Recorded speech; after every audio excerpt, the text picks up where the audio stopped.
Satu titik yang kita tuju dalam amal ini yaitu ikhlas lillahi ta'ala. Kalau ada dapat yang lain-lain oleh kita, itu bonus oleh Allah. Contoh salat subuh berjamaah lillahi ta'ala, dapat bonus oleh Allah. Dapat pahalanya, Masya Allah. Pahalanya seperti orang yang salat semalam suntuk. Itu bonus dari Allah. Niat kita lillahi. Kalau sudah seperti ini Bapak Ibu jamaah, pegang prinsip ini, insya Allah pasti kita semangat ibadah. Tapi kalau ibadahnya karena yang lain, kalau yang lain itu tak ada, tidak semangat kita. Karena beribadah karena selain Allah. Kalau selain Allah namanya makhluk. Makhluk itu kadang ada, kadang tidak. Kenapa ke masjid Pak? Onde itulah Pak Ustaz, awak sagan sama Pak RT. Awak sagan sama pengurus Pak Ustaz lah, di telepon-teleponnya itu pengajian subuh nak datang-datang apa. Awak tetangga Pak pengurus masjid puluh Pak Ustaz. Iyalah kalau ada Pak pengurusnya besok. Kalau tidak ada, tak datang dia lagi. Kenapa? Karena beribadah karena makhluk. Tapi kalau kita beribadah karena Allah, Allah adalah zat yang maha ada. Allah yang maha ada. Kalau kita beribadah karena yang maha ada, insya Allah pasti Bapak Ibu jemaah kita semangat beribadah.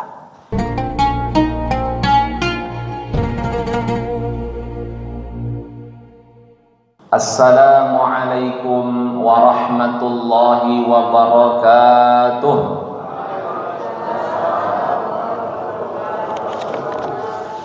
Alhamdulillah. Alhamdulillahilladzi ahyana ba'dama amatana wa ilaihin nusyur. Ashhadu an la ilaha illallah wahdahu la syarika lah wa ashhadu anna Muhammadan 'abduhu wa rasuluhu la nabiyya ba'dah. Amma ba'du. Yang sama-sama kita hormati, yang kita muliakan, Ketua Pengurus Masjid Al-Munawwarah beserta seluruh jajaran. Yang saya muliakan, yang kita hormati, imam masjid kita, alim ulama, tokoh masyarakat, Bapak RT, Bapak RW beserta seluruh jajaran. Dan yang saya banggakan, Bapak Ibu jemaah salat subuh beserta anak-anak kami. Insya Allah mudah-mudahan kita semua mendapatkan curahan rahmat dan berkah di subuh ini, insya Allah. Amin. Amin ya rabbal alamin. Bapak Ibu, ayah bunda jemaah, saya ditelepon oleh Pak Amir, bisa Ustaz mengisi subuh Sabtu pekan kedua. Saya tengok jadwal pas di situ pula belum ada jadwal. Insya Allah bisa Pak. Alhamdulillah. Insya Allah Bapak Ibu ayah jamaah, kalau berkenan kita membahas sebelum kajian yang lain, memang saya ingin membahas hal yang sangat prinsip dalam hidup ini, yaitu sebuah kitab.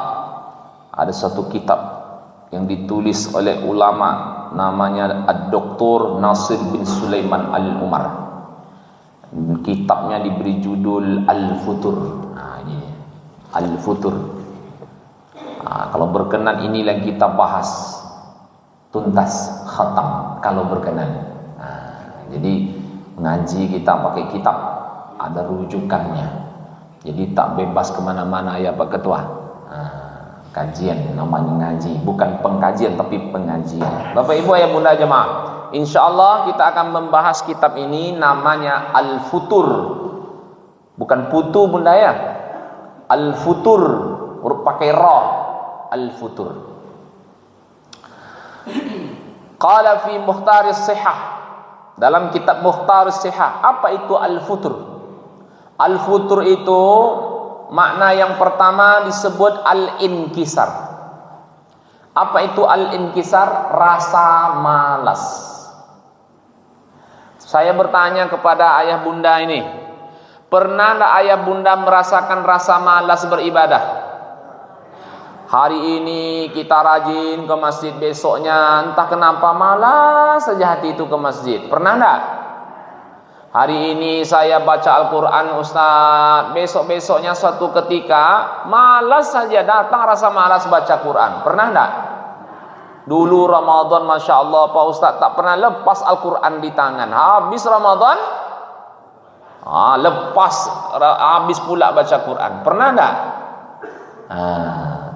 Saya Pak Ustaz suatu ketika rajin, tak pernah tinggal qabliyah ba'diyah salat sunat saya, salat sunat rawatib. Tapi entah mengapa, entah setan apa yang datang katanya, tiba-tiba saya malas saja saya salat sunat rawatib. Pernah enggak Bapak Ibu jemaah? Bukan pernah lagi Pak Ustaz, acok Pak Ustaz. Ini ayah bunda namanya al-futur. Kita nih kena namanya al-futur, rasa malas. Ini penting dibahas.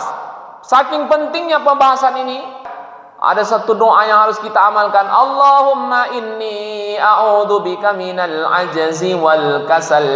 Ya Allah, aku berlindung kepada Engkau ya Allah. Dari apa?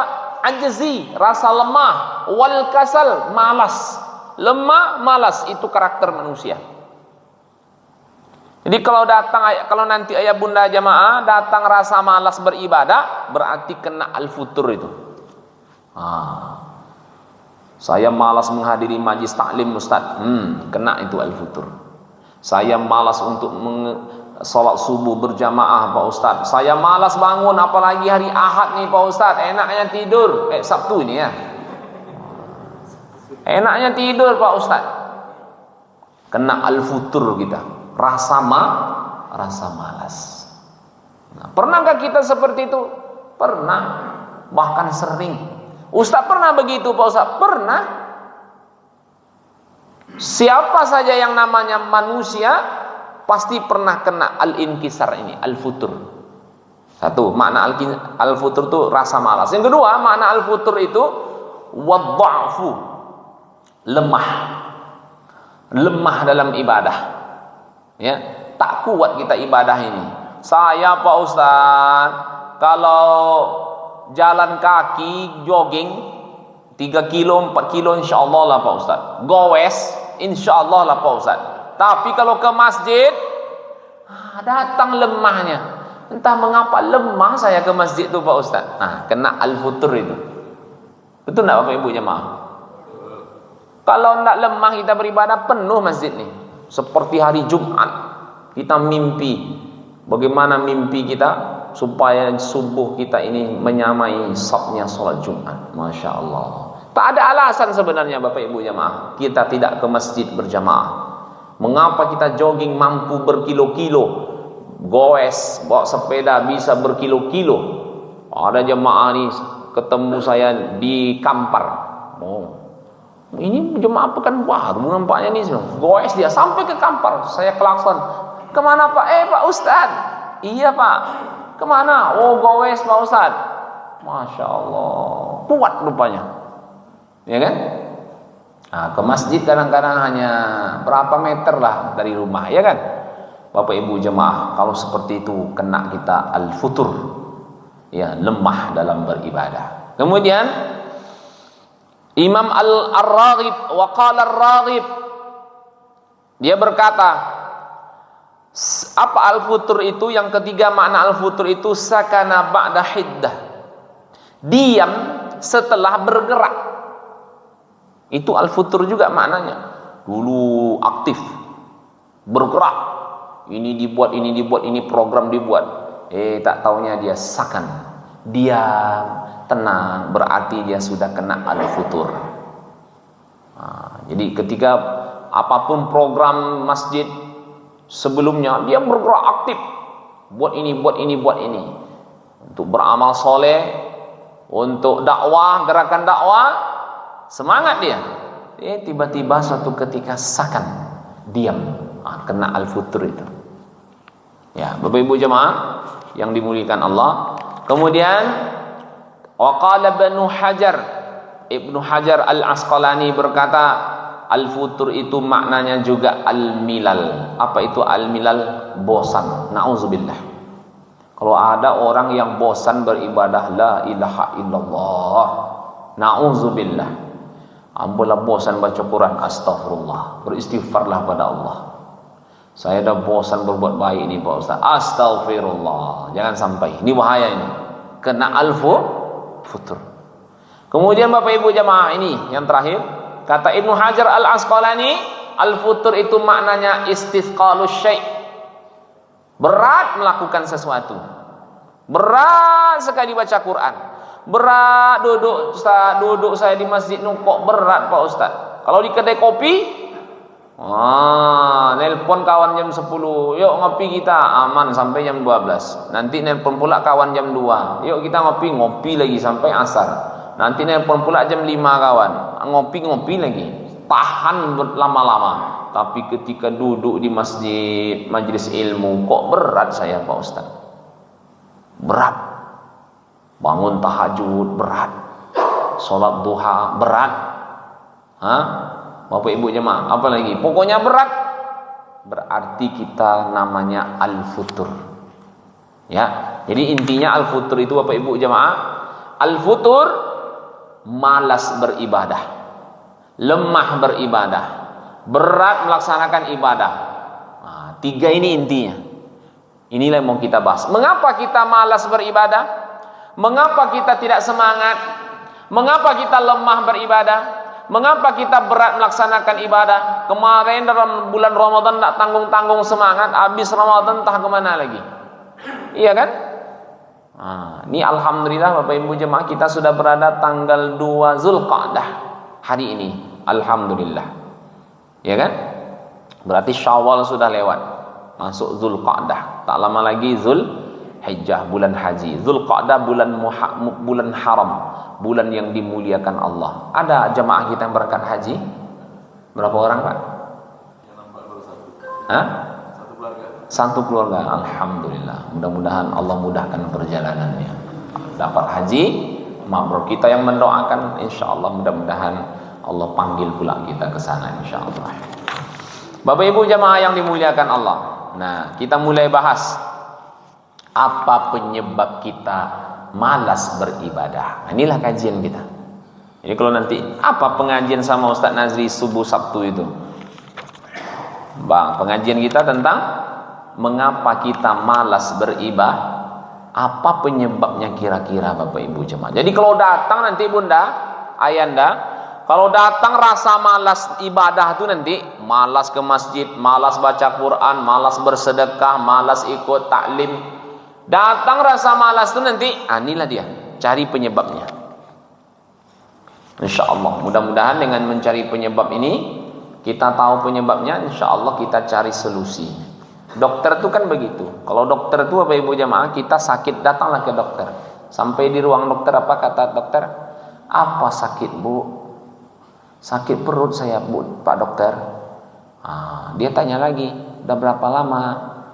Baru hari ini. Oh, hari ini. Apa yang Ibu makan? Ingat enggak kira-kira?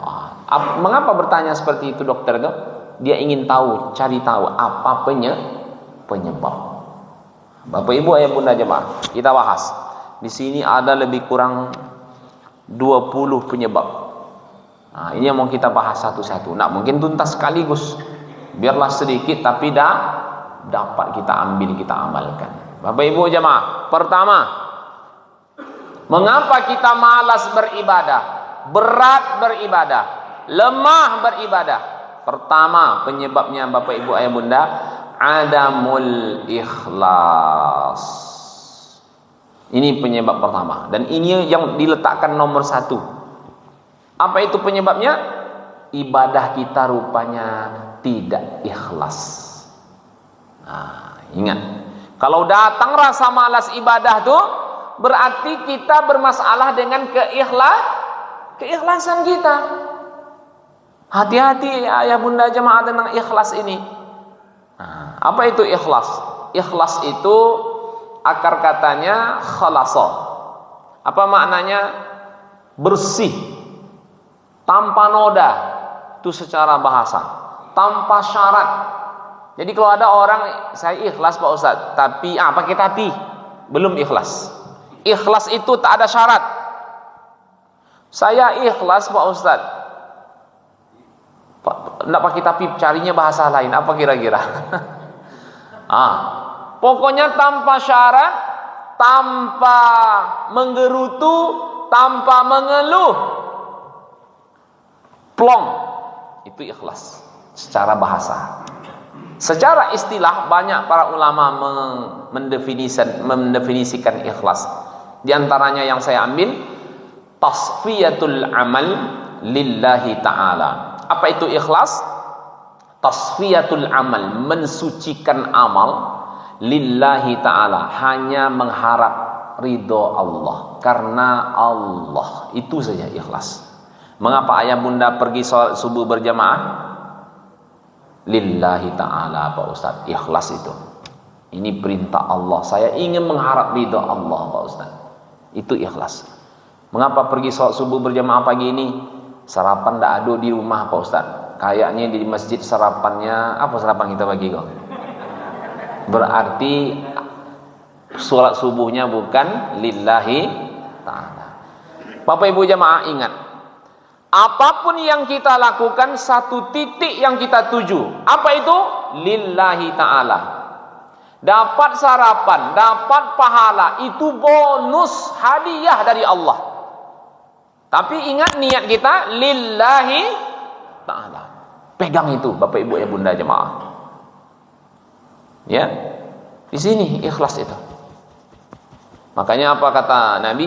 Innallaha, sesungguhnya Allah, la yanzuru, tidak melihat ila suwarikum, bentukmu. Bentuk kita tidak penting oleh Allah. Mau tinggi, mau rendah, mau mancung, mau pesek, mau gendut, mau kurus, langsing, itu tidak penting bagi Allah. Nah, itu yang Allah tengok. Wala ila amwalikum, Allah tak menengok hartamu. Banyak kebun sawitnya Pak Ustaz, banyak mobilnya, banyak rumah petaknya, banyak rumah sewanya, banyak rekeningnya, uangnya juga banyak. Nah, itu yang Allah tengok. Walakin yanzuru ila qulubikum wa a'malikum. Yang Allah tengok apa? Hati dan amal kita yang ikhlas. Jadi banyak pun amal kita Bapak Ibu jemaah, nah Allah tengok. Yang Allah tengok itu amal ikhlas. Kalau banyak amal, kalau tidak ikhlas, tak tengok Allah. Ini dia. Makanya Bapak Ibu jemaah, satu titik yang kita tuju dalam amal ini yaitu ikhlas lillahi ta'ala. Kalau ada dapat yang lain-lain oleh kita, itu bonus oleh Allah. Contoh salat subuh berjamaah lillahi ta'ala, dapat bonus oleh Allah, dapat pahalanya, Masya Allah. Pahalanya seperti orang yang salat semalam suntuk. Itu bonus dari Allah. Niat kita lillahi. Kalau sudah seperti ini Bapak Ibu jamaah, pegang prinsip ini, insya Allah pasti kita semangat ibadah. Tapi kalau ibadahnya karena yang lain, kalau yang lain itu tak ada, tidak semangat kita. Karena beribadah karena selain Allah. Kalau selain Allah namanya makhluk. Makhluk itu kadang ada, kadang tidak. Kenapa ke masjid Pak? Onde itulah Pak Ustaz, awak sagan sama Pak RT. Awak sagan sama pengurus Pak Ustaz lah, di telepon-teleponnya itu pengajian subuh nak datang-datang apa. Awak tetangga Pak pengurus masjid puluh Pak Ustaz. Iyalah kalau ada Pak pengurusnya besok. Kalau tidak ada, tak datang dia lagi. Kenapa? Karena beribadah karena makhluk. Tapi kalau kita beribadah karena Allah, Allah adalah zat yang maha ada. Allah yang maha ada. Kalau kita beribadah karena yang maha ada, insya Allah pasti Bapak Ibu jemaah kita semangat beribadah. Pasti itu. Ya, Bapak Ibu jemaah yang dimuliakan Allah, ini penting kita luruskan niat. Makanya kalau kita tengok dalam kitab hadis yang ditulis oleh para ulama, oleh orang-orang yang luar biasa dalam mengumpulkan hadis, Imam Bukhari, Imam Muslim dan imam-imam yang lain. Begitu kita buka kitab hadis, bab pertama apa? Tentang niat. Niat. Kalau kita tengok Al-Quran, surah yang pertama, Bismillahirrahmanirrahim, Al-Fatihah, Alhamdulillahi Rabbil Alamin. Bismillah, itu masalah niat. Wahyu yang pertama tuh, Iqra bismi rabbikal ladzi khalaq. Bacalah bismi rabbik. Nah, itu tentang niat itu, Bapak Ibu jemaah. Jadi, mengapa kita malas beribadah, berat beribadah? Karena adamul ikhlas. Ikhlas kita bermasalah. Ini penting. Bapak Ibu ayah bunda jemaah. Oleh karena itu ikhlaslah. Apapun ibadah, jangankan ibadah apapun lah kita ini Bapak Ibu jemaah yang kita lakukan, kalau tidak ikhlas itu hasilnya biasanya tak baik, kurang maksimal. Ya, sholat tak ikhlas, berat sholat tuh. Bersolat ini berat nih Bapak Ibu ayah bunda. Berat tak sholat ini? Bunda, berat tak sholat nih? Berat. Jangan dikira ringan sholat nih. Untunglah dapat 5 waktu. Ditawar lagi kan oleh Nabi kita. Awalnya berapa? 50 waktu. 5 waktu saja berat. Siapa yang mengatakan sholat itu berat? Bukan kita, Allah. Apa kata Allah? Wa innaha lakabirah. Sholat itu berat. Siapa baru yang tak berat sholatnya? Nah, mungkin bunda, kalau saya tidak lagi Pak Ustadz. Dulu waktu awal-awal kita dididik, berat, ya kan? Sekarang mengapa menjadi ringan? Illa 'alal khashi'in. Karena salat itu sudah khusyuk. Kenapa khusyuk salat? Karena ikhlas. Nah, itu dia. Karena ayah bunda sudah ikhlas. Kalau sudah ikhlas, salat ini kebutuhan. Begitu Bapak Ibu jemaah. Tidak berat. Hujan petir pun hari kita tetap ke masjid berjamaah. Masya Allah. Ada jemaah, Pak Ustadz, bapak tuh hujan petir pun dia ke masjid. Oh ya, iya. Coba tanya ke dia. Tanyalah ke dia. Pak, bapak kalau hujan petir kok ke masjid juga? Mestinya kan sholat di rumah saja. Apa kata bapak tuh? Saya kalau sholat di rumah itu rasa tak sholat saya. La ilaha illallah. Pernah enggak dengar? Kalau saya sholat di rumah itu Pak Ustaz, rasa tak sholat saya. Mengapa? Masya Allah, tasfiyatul amal lillahi ta'ala sudah menjadi kebutuhan bagi dia. Nah, karena ada malas itu, mudah melekat pada dirinya, karena amalnya yang dia lakukan lillahi ta'ala. Syaitan itu takut kepada orang yang ikhlas. Kalau sudah ikhlas kita beribadah, dia nak sanggup menggoda kita. Tapi kalau nak ikhlas kita, dia suka, masuk dia. Bapak Ibu ayah bunda jemaah. Wa ma umiru illa liya'budullaha mukhlishina lahud-din hunafa. Kata Allah, padahal aku tak memerintahkan mereka kecuali beribadah ikhlas, mukhlishina lahud-din. Jadi sebelum amal itu yang kita siapkan apa? Ikhlas. Ikhlas dulu. Abaikan yang lain dulu Bapak Ibu jemaah. Adapun efek yang kita dapat, akibat yang kita dapatkan itu bonus dari Allah. Yang jelas jaga niat kita ikhlas karena Allah. Makanya Bapak Ibu jemaah, bagi yang mazhab Syafi'iyah ada namanya talafuz niat. Kalau mazhab yang lain tidak ada. Kalau dalam Imam Syafi'i ada namanya talafuz niat. Apa itu talafuz niat? Melafazkan niat. Salah Pak Ustaz? Enggak, Imam Syafi'i. Berani kita menyalahkan Imam Syafi'i, orang yang ahli ilmu, hafal Quran, hafal hadis, ya kan? Kenapa Imam Syafi'i membuat talafuz niat, melafazkan niat? Imam Syafi'i itu terkenal dengan fikihnya. Setelah diamati, diteliti, dia ihtiyajul amal, kehati-hatian dalam beramal. Makanya Imam Syafi'i ada talafuz niat. Sebelum niat tuh di sini dia ada talafuz niat, melafazkan niat. Makanya kita salat subuh, usalli fardhas subhi rak'ataini ma'muman lillahi. Ujungnya coba lillahi ta'ala. Mungkin dari rumah tadi bercabang-cabang niat kita, macam-macam, diikat lagi. Diikat lagi. Usalli fardhas subhi rak'ataini mustaqbilal qiblati ma'muman lillahi, diikat lagi. Allah. tancap dia dalam hati. Itu dia. Lillahi ta'ala ini Bapak Ibu jemaah. Yang penting lillahi ta'ala ini. Ikhlas karena Allah. Apapun amal kalau tidak lillahi ta'ala, tak lama bertahan. Tak lama. Tapi kalau lillahi ta'ala, insya Allah istiqomah terjaga. Pasti itu Bapak Ibu jemaah. Ya, jaga itu. Jadi kalau yang dapat dari yang kita dapatkan contoh, saya bekerja Pak Ustaz, bekerja, ya harus ikhlas Ustaz. Iya, lillahi ta'ala. Dapat gaji sekian, gaji itu bonus. Tujuan kita lillahi ta'ala. Akibatnya dapat gaji. Nah, tolong bedakan. Jangan akibat itu yang jadi tujuan. Salah kita. Akibat itu bonus, hadiah. Tujuan kita lillahi ta'ala. Pegang itu Bapak Ibu jemaah. Ya. Nah, Ustaz, bagaimana supaya ikhlas? Saya ingin ikhlas Pak Ustaz. Macam mana caranya Pak Ustaz? Banyak para ulama menjelaskan.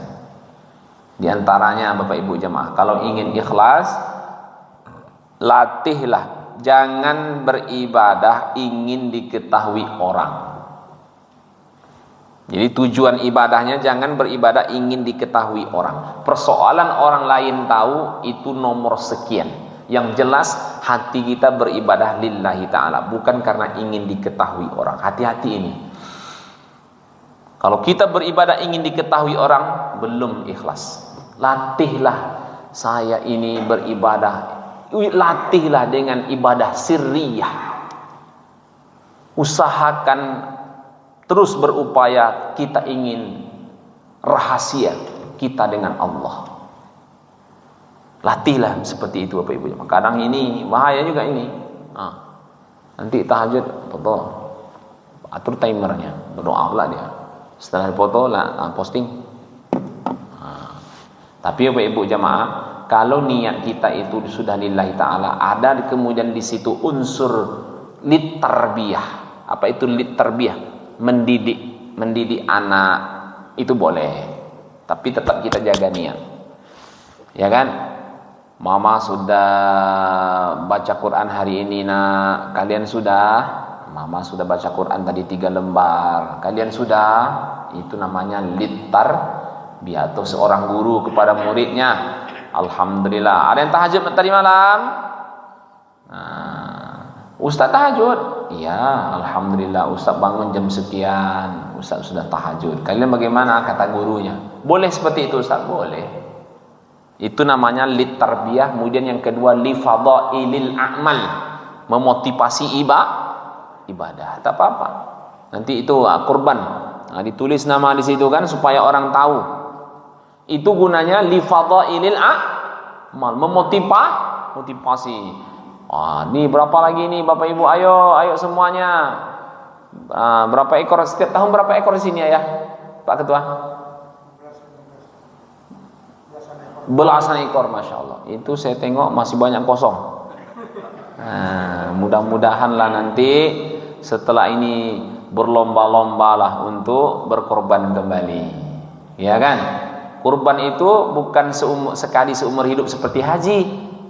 Asal dia mampu, punya kelebihan, maka wajib dia berkurban. Bolioto dapat beli kredit ini bisa, tapi ketika kurban untuk ditabungkan berapalah 1 tahunnya enggak? 2.700.000 dibagi 12 bulan, 11 bulan lah, anggaplah 10 bulan. Berarti 270.000 sebulan. Kredit handphone, kredit yang lain jutaan bisa. Itu kadang-kadang kita menjadi tanda tanya bagi kita Bapak Ibu jemaah. Mengapa kurban tak bisa? Baik, kembali ke sini. Jadi jangan ibadah ingin diketahui orang lain. Kalau persoalan orang lain tahu, itu nomor sekian. Tapi kalau niat untuk memotivasi, untuk mendidik, silahkan, tak ada masalah. Kita ini kan berbicara melatih ikhlas ceritanya nih. Yang kedua, cara ikhlas itu jangan beribadah kalau ingin dilihat orang. Ya, dilihat orang. Ada orang ingin diketahui, ingin dilihat. Ada satu masjid, Bapak Ibu jamaah, heboh lah bulan Ramadan, heboh lah ibu-ibu itu di belakang. Rupanya hebohnya itu kenapa? Saya tanya ke pengurus, heboh luar biasa hebohnya ibu-ibu sholat tarawih. Rupanya ada ibu tuh terlambat dia datang. Jadi dapatlah sab di belakang. Dia biasanya sabnya di depan, diletakkannya. Hari itu dia terlambat. Oh heboh, awas, ini tempat saya ini katanya. Awas. Mengapa ibu ini kok getol betul di posisi itu? Apa kata dia? Keramik yang 10 nih ini saya yang berimpak nih katanya. Rupanya keramiknya di situ. Ingin ditandainya, ingin dilihat, ingin diketahui orang ibadah. La ilaha illallah. Na'udzubillah. Bapak Ibu jemaah, kalau seperti ini mental kita, maka sulit untuk ikhlas. Ya. Kemudian yang ketiga, jangan beribadah kata Imam Ali karramallahu wajhah, ingin dipuji. Ibadah ini jangan ingin dipuji. Saya tadi dipuji oleh protokol. Masya Allah, Ustadz Nazri kita ini suaranya lantaklah puji. Yang penting kita harus lillahi ta'ala. Jangan gara-gara itu kita ibadahnya. Berat, ayah bunda, ikhlas nih berat. Sedikit saja tergelincir kita. Ya, sedikit saja. Hati-hati. Ya, ada orang haus pujian. Kalau nak dipuji dia nak pusing dia kalau tak dipuji. Oh memang mantap ya bapak ya, karena bapak lah masjidnya tengok. Oh naik dia, kombang hidungnya. Tapi nah pun ada orang muji-muji saya. Ada orang kayak gitu. Alah panik wak membeknya. Ndak ada pula orang yang memuji-muji saya. Memanglah orang nih. Apa kata Imam Ali Bapak Ibu jemaah? Orang ikhlas itu kata Imam Ali, Sayyidina Ali, orang ikhlas itu kalau dia ikhlas, jangankan mengharapkan pujian, untuk mengharapkan ucapan terima kasih dia tidak butuh. Masya Allah. Saya ulangi, kata Sayyidina Ali bin Abi Thalib radhiyallahu anhu, orang ikhlas jangankan mengharapkan pujian, untuk mengharapkan ucapan terima kasih dia tidak butuh. Kita itu pula yang payahnya Bapak Ibu jemaah. Allah wak tolongnya Pak Ustaz tidak coba mengucapkan terima kasihnya ke awak, memang kurang ajar apa jatuh Pak Ustaz. Keluarlah kata-kata yang tak baik. Hati-hati Bapak Ibu jemaah, hati-hati. Ya. Sudahlah, persoalan dia ucap terima kasih ke kita mau tidak, itu pada Allah kita serahkan. Yang penting jaga niat kita lillahi ta'ala. Masya Allah. Disinilah pokok masalah kita, mengapa kita malas beribadah, berat beribadah, karena ibadah bukan lillahi ta'ala. Pegang ini Bapak Ibu, amalkan ini Bapak Ibu ya Bunda. Semangat kita luar biasa itu. Yakinlah, semangat ibadah kita akan terjaga, istiqomah kita akan terjaga. Ya. Mungkin Bapak Ibu Ibu Bunda punya pengalaman masing-masing dalam hidupnya. Memang betul Ustaz, memang betul yang ini nih. Saya kemarin pembimbing haji Bapak Ibu jemaah. Tahun kemarin saya pembimbing haji daerah dari Provinsi Riau. Itu 30% lansia. Tahu lansia? Lanjut usia. Umurnya banyak 65 tahun ke atas. Ada di Lombok, di kloter saya itu dari 400 orang ada sebanyak 32 orang pakai kursi roda. Satu orang yang buta. Coba pakai kursi roda. Keluarga tidak ikut. Kalau tahun kemarin tak ada ikut keluarga.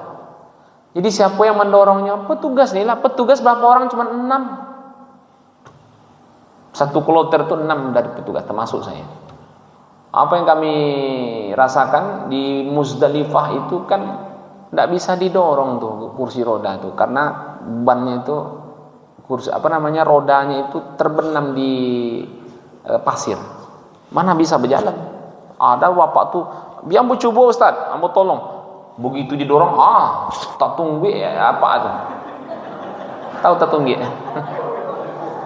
Tertelungkup karena nggak bisa jalan. Akhirnya Bapak Ibu jamaah, apa yang kita lakukan? Kita gendong jamaah tuh. Dari sini ada sekitar 350 meter. Kita gendong masuk dari tempat mabit ngambil batu tuh masuk ke bus mau ke Mina. Kita gendong, saya gendong. Sampai saya ceritakan ini sampai saya di Pekanbaru ini. Apa kata kawan-kawan? Bisa Ustaz menggendong bapak tuh? Bisa. Wah, itulah hebatnya. Kalau disuruh sekarang nih menggendong bapak yang gendut, ada gendut bapak satu. Disuruh saya gendong mungkin berpikir-pikir kita Pak, Bu. Tapi di sana kalau ini sudah lillahi ta'ala, wa atimmul hajja wal umrata lillah, sempurnakan haji dan umrahmu lillah. Apa yang berat menjadi ringan. Itu dahsyat ikhlas tuh Bapak Ibu jemaah. Kadang mungkin Bapak Ibu punya pengalaman juga masing-masing. Kalau sudah lillahi ta'ala, setelah kita selesai melaksanakannya itu, iya ya, kok bisa saya di luar nalar kok selesai ya. Nah, itu hebatnya ikhlas. Bapak Ibu jemaah yang dimuliakan Allah. Kemudian ingin ikhlas, latihan yang keempat, ayah bunda, kalau ingin ikhlas, latihannya yang keempat, jangan beribadah ingin dihargai orang. Masih pendapat Imam Sayyidina Ali. Jangan beribadah karena ingin dihargai orang. Apa pula ingin dihargai ibadah ini? Popularitas bahasa sekarangnya. Jadi ini sangat terjadi, banyak terjadi cerita tentang dihargai ini. Saya kalau pengajian di masjid-masjid, kajian tetap itu Bapak Ibu jemaah, itu saya tak tandai itu. Kalau di tiang ini Bapak itu biasanya duduk. Itu sudah diambil kaplingan oleh jemaah. Kalau di jendela itu, di sudut itu biasanya. Saya seperti itu biasanya. Tapi entahlah kalau masjid Munawwarah ini kan. Nah, jadi saya sering begitu. Jadi ada 3 bulan saya mengisi pengajian di situ. Bapak yang sering duduk di dekat tiang tuh, katakan contoh tiang ini, kok enggak nampak-nampak. Biasanya dia aktif, bertanya lagi. Saya tanya ke takmir masjid, Ustadz, mana bapak yang sering duduk di sana? Udah 3 bulan saya ngasih pengisi pengajian, tak ada datang. Sakit dia. Kalau sakit kita tengok. Bapak tuh baik, saya bilang.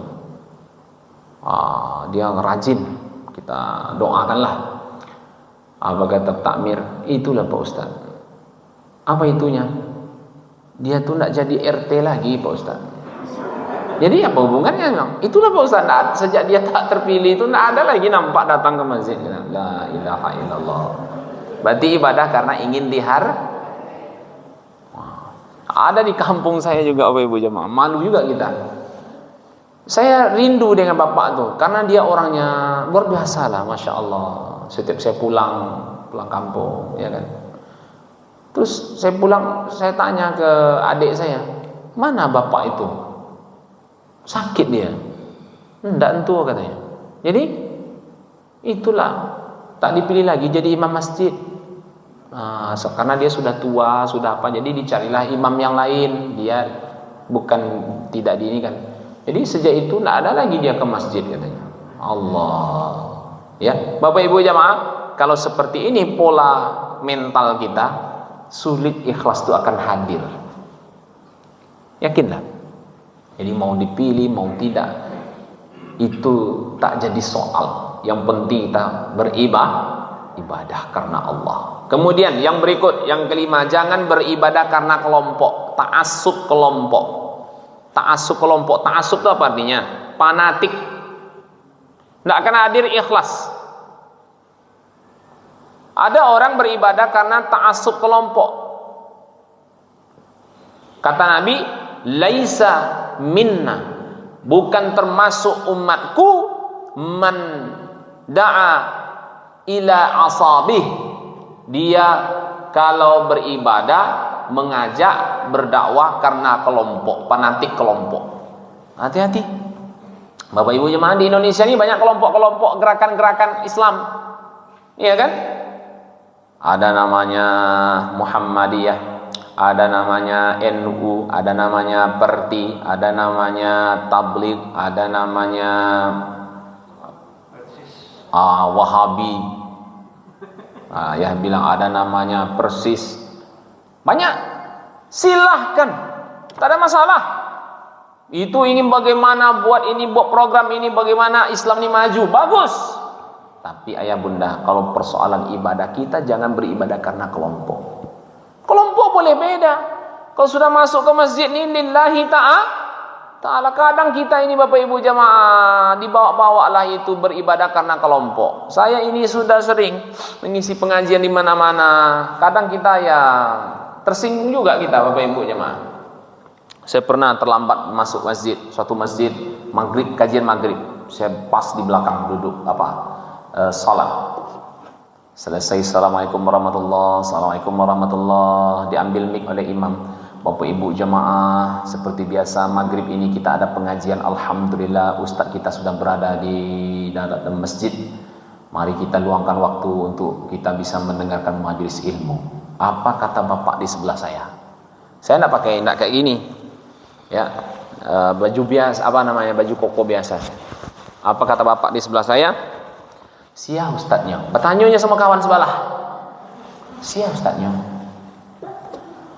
Apa kata bapak yang di sebelah tuh? Entahlah pak, entah siapa ustadznya. Ambo baru kali pertama pula datang ke masjid gitu. Nah, berarti ini baru pertama kali pula datang ke masjid. Baru taubat dia rupanya. Saya dengar oleh saya bapak itu cerita. Apa katanya? Pak, saya kalau ustadznya kalau ndak berjanggui, ambo pulang. Kalau ndak berjenggot, ustadz tuh saya pulang. Heranlah bapak yang di sebelah tuh. Saya di sampingnya. Dia ndak tahu saya ustadznya. Untunglah ambo berjenggot. Nah, apa kata saya? Alhamdulillah, selamatlah saya. Saya walaupun jenggotnya begini Bapak Ibu jemaah. Terus bapak ini heran. Yang kedua pak, kalau ustadz tuh kalau ndak berpeci putih ambo pulang. Saya kemana-mana kalau pengisi pengajian pakai peci putih ini. Jarang saya pakai peci kecuali acara-acara MTQ atau apa baru pakai peci hitam. Apa kata hati saya? Alhamdulillah, selamatlah saya.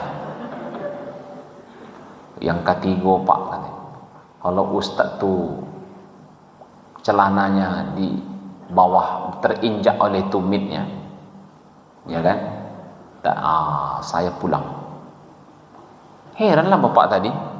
Saya kena pakai jubah, ya, tidak terinjak maka saya seperti inilah Bapak Ibu jamaah, bukan dibuat-buat pula. Tambah heran, tambah bingung bapak tadi. Tegaklah protokol. Kepada Al-Ustadz Nazri kami persilahkan. Berdiri saya. Ikut ustadznya gitu. Bapak Ibu jamaah, kalaulah kita beribadah, beramal karena fanatik kelompok, bagaimana mungkin ikhlas itu hadir? Yang berikut, latihlah ikhlas itu dengan mencintai amal-amal sunnah. Kalau amal wajib itu dah tidak masalah lagi. Supaya ikhlas, yang amal sunat itu, apa pengertian sunat? Sunat itu dikerjakan berpahala, ditinggalkan tidak berdosa. Makanya Bapak Ibu jemaah, semakin banyak kita yang melaksanakan ibadah sunat, insya Allah ikhlas tuh kita latih terus, kita pupuk terus dalam hati kita. Karena ibadahnya itu ditinggalkan pun tak berdosa. Kita lakukan itu, kita latih itu, insya Allah Bapak Ibu jemaah, ikhlas tuh hadir. Ya. Ayah bunda, kadang kita yang masalah sunat ini kita abaikan, kita remehkan, iya kan? Kan sunat Pak Ustaz. Tidak salat sunat kan sunat Pak Ustaz. Lah bisa lakukan yang wajib kok, ala mantap tuh Pak Ustaz. Bapak Ibu jamaah, yang wajib itu masih standar minimal, standar paling bawah itu yang wajib itu. Untuk lebih lagi laksanakanlah yang sunat. Ibadah sunat ini mempercantik ibadah kita yang wajib, yang mungkin yang bolong, mungkin yang kurang khusyuk, mungkin macam-macam lah ibadah wajib kita ini. Nah, penambahnya, mempercantiknya itu dengan cara salat, ibadah-ibadah sunat. Mempercantik ibadah kita itu ayah bunda. Sama dengan kehidupan kita ini. Kalau kita tengoklah dalam kehidupan sehari-hari, rumah kita itu cantik karena banyak yang sunat. Dipakai relief lah, dipakai catnya inilah, jotun dan lain sebagainya. Wajib enggak cat jotun tuh? Enggak wajib. Saya pernah masuk mengisi pengajian di rumah seseorang, masuk ke sana, masuk Pak Ustaz, masuk ruang tamunya warnanya putih. Ustaz, kita di ruang keluarganya Ustaz lebih besar ngisi kajian. Nah, masuk ruang keluarganya warnanya biru. Lain lagi, tadi putih ini udah biru pula. Pas salat Isya saya berwudu, numpang wudu saya Pak, ingin memperbaharui wudu. Oh silakan Pak Ustaz. Saya lewat dapurnya rupanya warnanya hitam. Jadi putih, biru, hitam.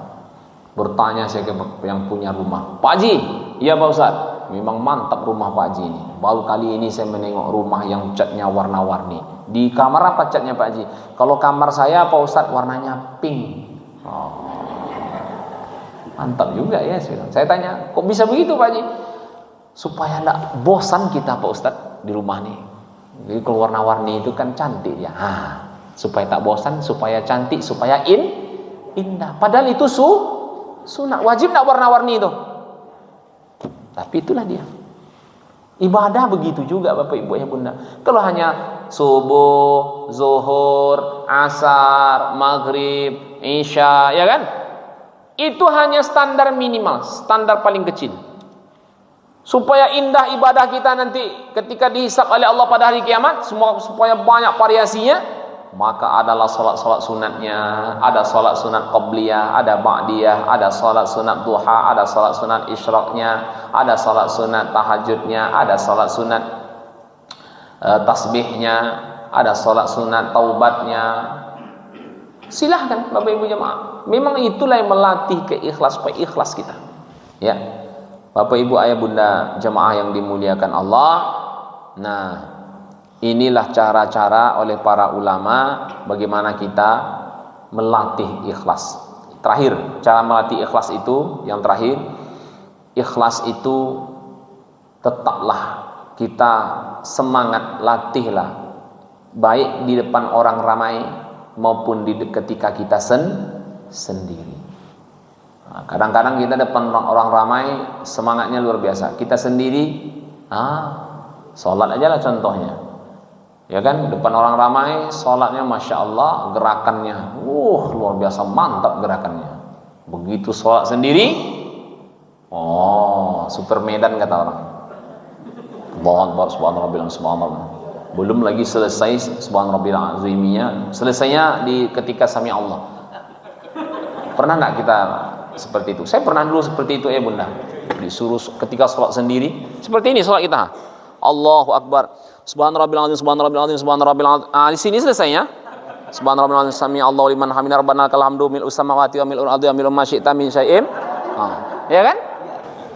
Cepat sholat Bapak Ibu jemaah. Makanya memang untuk menjaga itulah salah satu hikmah mengapa kita sholat berjamaah di masjid, tinggal mengikut imam.